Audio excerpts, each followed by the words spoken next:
Arik Armstead is surprisingly injured. They didn't mention this after the game, but he didn't practice today. He has an abductor strain. Doesn't mean he won't play. But if he doesn't play, what would that mean for the Niners defense, and who would replace him in the base as like the base D end on first down?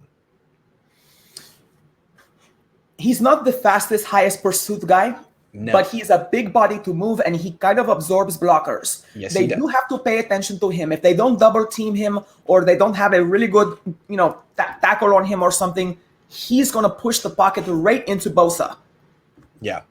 That's to me, that's his biggest function on this team. Honestly, it's not to get sacks. I wish it was to stop the run and things like that, but that's not where he excels. We've seen that. So as far as his replacement, it has to be someone of a similar skill set. How do you feel about somebody like Street sliding over there and the power? Street might be starting a 3 technique. We don't know. That's true. See, here's the thing. Like, Armstead to me is Givens got run over a little bit. He did.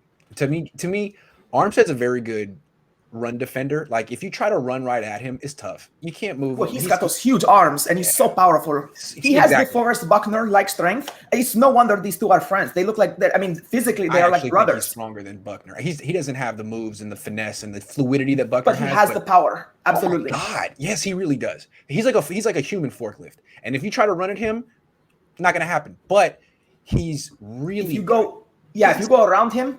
Oh man, because he's 6'9", he's 6'8", 290. He's big, but if you it's hard to move those legs. Yeah, if you roll out his way, he can't. There's nothing he can do about it. Every quarterback in the league can make him miss. He's just basically a defensive tackle moved outside. So, but that's where before the Nick Bosa come in. They're supposed to seal the edge so he can focus with his interior power. So it's really on the other two guys as well. He is as advertised. Power down your throat, basically. What I'm trying to say is I think Ebukam is going to start. I think what they'll do is start Ebukam. And what he does is he'll be much better at keeping Jalen Hurts in the pocket. He won't be nearly as good as stopping the run. He's like 40 pounds lighter than Arik Armstead. So. But he is high pursuit and high motor. They are completely different players. So Absolutely. It's an interesting rotation. I'm still high on Ebukam. So yeah, I can go with that. Because Armstead's good at the point of attack. Rotation? Ebukam you want pursuing from the backside.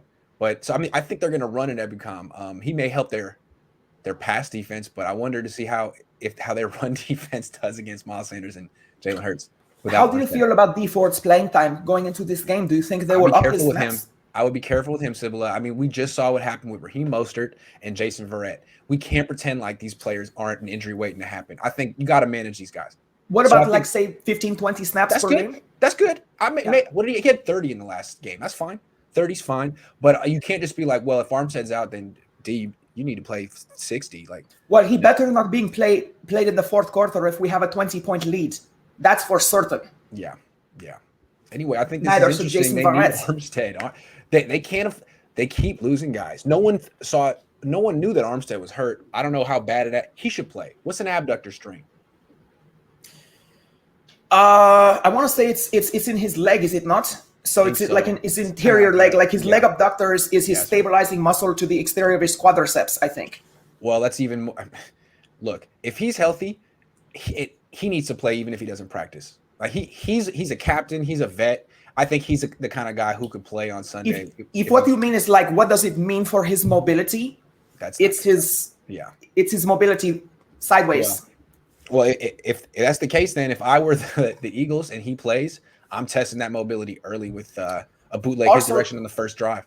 Also, it will affect how he can line up as well, like his actual hand in the dirt lineup. That they will strain that as well. So, be interesting to see how they monitor that, what they do. It's amazing. Also, I would like to add. I think we can kind of temper our criticism of, say, Givens and other players because it was game one.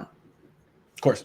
These are weird games in the first game of the season. So it's hard to read too far into what the 49ers went through.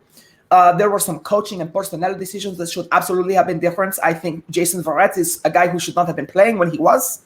I think that was a great time to get some work for Ambry Thomas. When you have a lead like that, if you're going to play Ambry Thomas, you need him in garbage time.